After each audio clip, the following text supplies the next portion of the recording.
and because everyone's time is so different. The way I've smoked with Unc before, yeah. yeah. That was Lauren openly admitting she was close with Snoop. At the time, most people brushed it off as a regular friendship, but now, fresh footage of Snoop and Lauren together has the internet side-eyeing everything. Some folks think it confirms a deeper connection, maybe even that she played a part in putting him in position. Let me break this down. Snoop Dogg and Lauren London. One clip. That's all it took to send the entire hip-hop world into a full meltdown. And this wasn't Snoop cracking jokes for the camera or doing his usual laid-back Uncle Snoop routine. This footage showed him standing shoulder to shoulder with Lauren London, Nipsey Hussle's longtime partner, in the raw aftermath of Nip's murder. See, Lauren London isn't just another person from Nip's circle. She is Nip's circle. From that gut-wrenching tribute at the Staples Center to her powerful BET Awards speech, Lauren became the voice, the image, the symbol of Nipsey's loss. Anyone standing next to her wasn't just standing beside Lauren, they were standing beside Nip's entire legacy. After Nip was killed, Lauren didn't just grieve in private. She became the public face of his memory. It's at your front door. I always say the front row at the funeral is different. When you have to sit on, I've been at a lot of funerals. I bet. I've never sat front row at one. That's different. What does that do to you? Shift your perspective on life. You know what I mean? Make you see not only that is life short, but that it's a gift. And because everyone's time is so different. The way she spoke about him, like we just saw, turned her into the living embodiment of Nipsey's legacy. Brands put her front and center for tributes. Award shows handed her the mic. Documentaries leaned on her voice to tell his story. She was everywhere, not because she chased attention, but because the culture demanded it. People wanted to see her, hear her, understand Nip through her. And that turned her into more than just a partner. She became a chess piece. If you stood beside Lauren, you stood beside Nip's memory. That's exactly why this clip caused such an uproar. Proximity to Lauren meant proximity to Nip's legacy. And in a world where that legacy was already being fought over, Snoop's presence didn't look innocent, it looked strategic. But to understand why people reacted like this, you've got to rewind to the moment Nipsey was killed. When those shots rang out in front of the Marathon store, LA didn't just lose a rapper, it lost a community builder, a businessman, a man who rose above the block while still holding it down. And when someone becomes bigger than the block, the fallout is never simple. Love comes with jealousy, loyalty comes with betrayal. In the immediate aftermath, Nip's brother Black Sam stepped up as the gatekeeper. He wasn't just grieving, he was guarding. He made it clear Nip's empire would stay with the family, and anyone disrespecting his brother's name would face consequences. You better smack. Ain't nobody disrespected, bro. Those weren't empty threats. That was a warning. Sam knew the vultures were coming. He knew opportunists would try to move in. And he wasn't about to let Nip's empire turn into a free-for-all. But here's where things got complicated. Nip's empire wasn't built only on contracts and businesses. It was built on relationships, and relationships crack under pressure. Even among Nip's closest people, tensions surfaced. Brick Baby admitted he and Black Sam had their own clash after Nip's death, and it all came down to loyalty. Rocking with him? Like, you rocking with him, I'm rocking with my brother. That's what Nip's loss did. It forced people to choose sides. It made every alliance look suspicious. It turned grief into paranoia.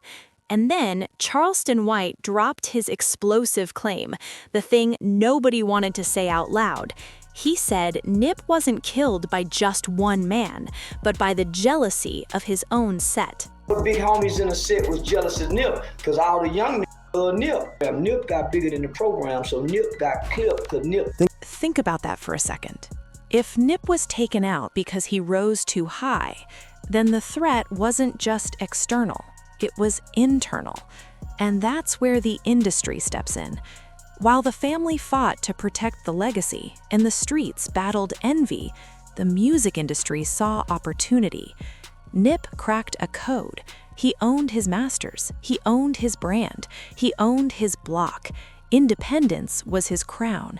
And in an industry built on exploitation, that kind of independence made him dangerous. Then Suge Knight, speaking from behind bars, made a claim that tied everything together. He said Puffy destabilized Nip and his circle by introducing them to harder drugs. Everyone got these dudes on hardcore drugs. He was introducing these guys to different type of level of drugs. This wasn't about partying. It was about weakening a movement. And then Suge dropped another bomb, accusing Snoop of moving in the shadows, even trying to bail out Keef D, the man linked to Tupac's murder, because Keef was talking too much. Look, I don't have nothing to do with none of that, and I'm not leaving prison to go to Nobody County Jail. To the point they were saying, well, you can't leave and sacrifice a little bit in the county jail to stop that black man from getting life? Hell the no. Just weeks after Nip's death, the streets of LA were buzzing with suspicion. The Marathon store became sacred ground, but also contested territory. Who had the right to speak for Nip? Who was really representing him? And who was using his name for clout? The whispers got louder by the day. Longtime affiliates were accused of exploiting Nip's legacy in interviews. Social media turned into a war zone. Someone posed by a mural and instantly got called a clout chaser. Someone else claimed they were family and got labeled a fraud. It was chaos. And that chaos wasn't random. It was the result of Nip's death creating a massive power vacuum. When you connect all the dots, it's easy to see why people reacted the way they did. The expectation was that Lauren London understood her role wasn't just about grieving, it was about carrying Nip's empire forward. She was the torchbearer. And to some, Snoop getting close to her looked like an attempt to grab that torch. The belief was that Snoop wanted something tied to Nip, and history shows he'll move however he needs to move to get it. Whether you believe that or not almost doesn't matter. What matters is perception, and the perception was loud and clear. Snoop Dogg wasn't just mourning, he was positioning. Nip's death wasn't only personal, it was political. Standing beside Lauren gave Snoop proximity to Nip's memory. That proximity brought credibility, and that credibility strengthened his image as the West Coast's elder statesman. To some, it looked natural. To others, it looked predatory. Either way, the result was the same. That footage became a symbol of the larger battle over Nip's throne. And make no mistake, there was a throne. If you believe what Suge said earlier about Snoop, then Nip wasn't just taken by a lone gunman. He was weakened, destabilized, and left exposed by forces much bigger than the neighborhood. And who did Suge accuse of playing both sides? Snoop Dogg. That's why this clip hit harder than anyone expected. It wasn't about what was happening in the frame, it was about what the moment represented. To the family, it looked like outsiders stepping in. To the streets, it looked like power shifting. To the industry, it looked like opportunity. And to the fans, it felt like confirmation of every suspicion they'd been whispering since 2019. And honestly, why wouldn't fans be suspicious? Everybody knows Snoop's history. Tupac Shakur, one of the greatest to ever touch a mic, was gunned down in 1996. And ever since, the story has been told 1,000 different ways. But one thing people keep pointing to is this: the closest people around him. And again, Snoop's name shows up in that conversation. The reason is simple. When Tupac was alive, Snoop was his so-called brother. They recorded together, they partied together, they shared stages. But behind the scenes, Snoop was also getting comfortable with the very people Pac considered enemies. Like, when you look at it, Dad said that, hey, we weren't going. Snoop was on, death row, basically Tupac and everything above, and something gonna happen. This call and your telephone number will be monitored and recorded. Warren G says that Snoop was at his house watching the fight, and he had the walkie-talkie, the radio. Take this, for example. Big Dre was allegedly in the car with Keith D the night Tupac was killed. Logic says anyone loyal to Pac would keep their distance from people tied to that night, but not Snoop. After Tupac's death, Snoop went on to work with Big Dre on a mixtape. When Pac died in 1996, Snoop was in a tricky spot. Their relationship had already been rocky in Pac's final days. Still, once Pac was gone, Snoop suddenly became one of his loudest public mourners. He aligned himself with the tragedy and, oddly enough, with people connected to it, reshaping his image along the way. Let that really sink in. Your brother gets murdered. The suspects are still walking free, and instead of backing away, you're in the studio with them. That's not loyalty, that's betrayal. And Snoop's betrayal of Pac didn't stop there. Over the years, he's been caught again and again exaggerating stories about Tupac, sometimes bending the truth, other times straight up making things up. Like when he claimed Tupac introduced him to blunts. Sounds cool, right? Except the timeline falls apart. Cameron Diaz herself admitted she used to buy weed from Snoop back in high school, meaning Snoop was already deep in that lifestyle long before Pac entered the picture. So why lie? Why manufacture this after-the-fact bond with Tupac? Simple. Image and legacy. Snoop knows fans love seeing him as part of Pac's inner circle, so he rewrites history to fit that role. Even Napoleon from Tupac's own Outlaws crew called him out, saying Snoop pushed a false narrative. Pac wasn't hated in prison, he was respected. That was made up. Nas got dragged into this too. Snoop once told a story about Pac confronting Nas at the 1996 VMAs, claiming Nas rolled up with 100 shooters and Pac was reckless. But according to Napoleon, who was actually there, that confrontation never went down like that. In reality, Pac and Nas handled it like grown men and squashed it immediately. Nas himself later confirmed Snoop's version was nonsense. Same pattern every time. Someone dies, myths get created, and Snoop places himself front and center as the fallen brother, distracting from how he actually moved while they were alive. And now, that brings us to Biggie. Snoop has often painted himself as close to Biggie, especially after Tupac's death.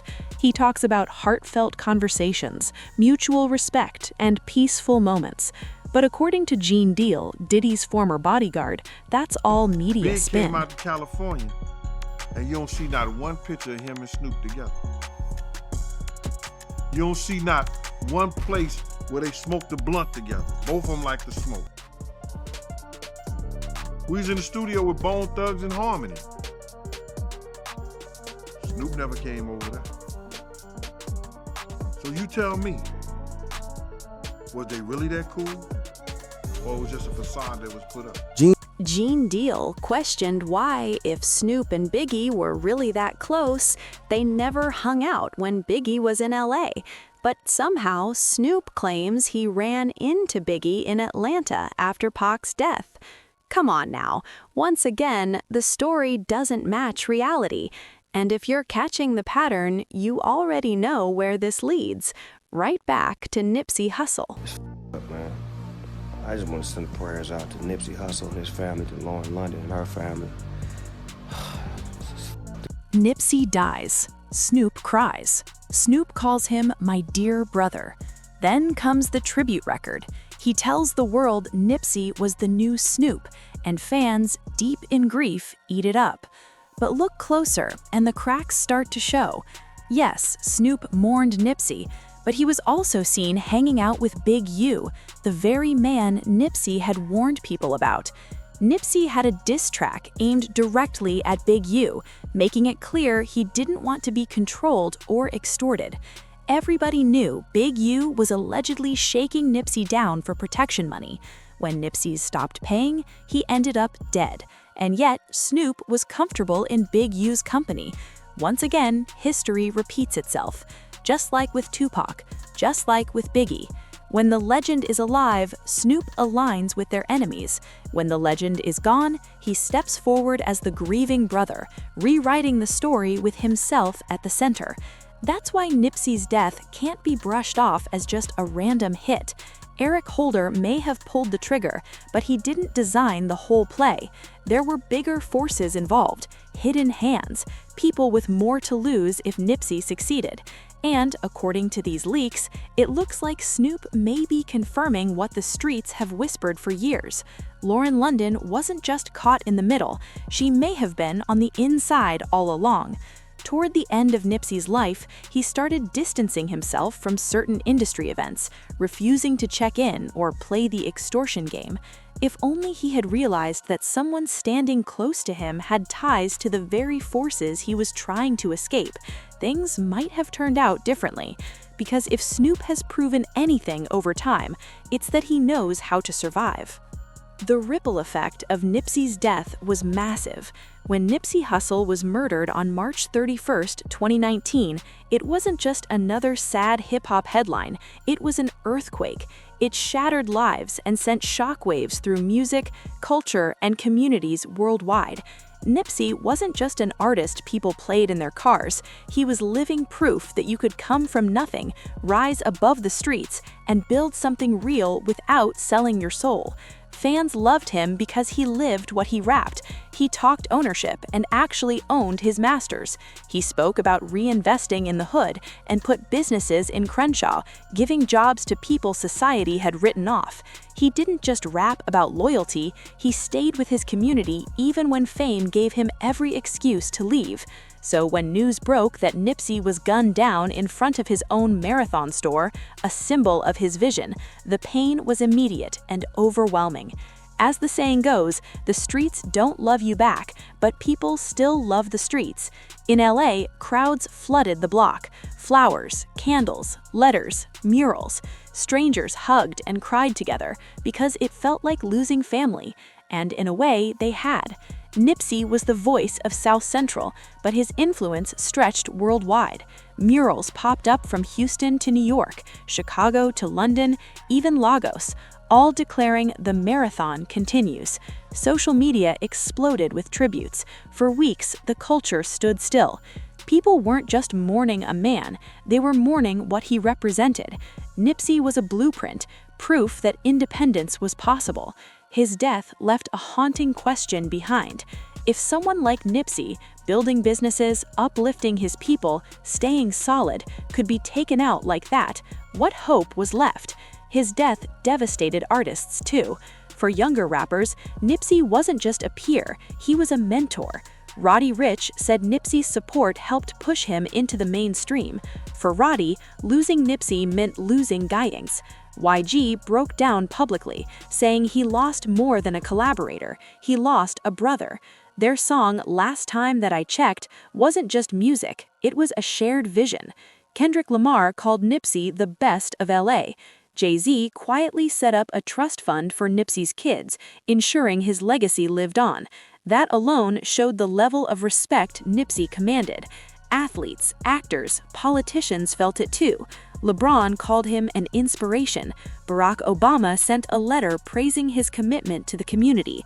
Nipsey wasn't just a rapper, he was a leader. And the hardest part? He was just getting started.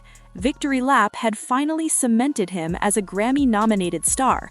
But behind the scenes, Nipsey was building real estate in South Central, investing in tech, pushing STEM programs, and planning a future bigger than music. Other rappers didn't see him as competition, they saw him clearing the path. When he died, that momentum died with him. The Marathon brand lives on, but the full vision was stolen the moment those shots rang out. That's why Nipsey's death hit so deep. It wasn't just a man lost, it was a future taken. Fans lost hope, artists lost a blueprint, communities lost proof that someone could rise and bring everyone with him. And as tributes poured in, whispers turned into suspicion. Maybe it wasn't just Eric Holder, maybe people close to Nipsey opened the door for his enemies. That's why fans aren't just grieving anymore, they're angry. Angry at the idea that powerful figures like Diddy could have pulled strings. Angry at rumors tying Lauren London closer to that world than anyone expected. And angry at Snoop Dogg, the so-called brother who always appears at the center of tragedy, eulogy ready, loyalty questioned. Grief turned into suspicion, suspicion into outrage. Fans aren't satisfied with Eric Holder did it. They see a bigger system at play: power, greed, betrayal. And the more dots people connect, the more disturbing it becomes. Nipsey's death wasn't the end of the marathon, it was the start of a darker race. Because what was stolen wasn't just Nipsey Hussle, it was the future he was building. And the hardest truth to face is that it may not have been taken by strangers, but the ones standing closest to him. Thank you for watching. If you enjoyed this video, check out more content on the channel. Take care, and we'll see you next time.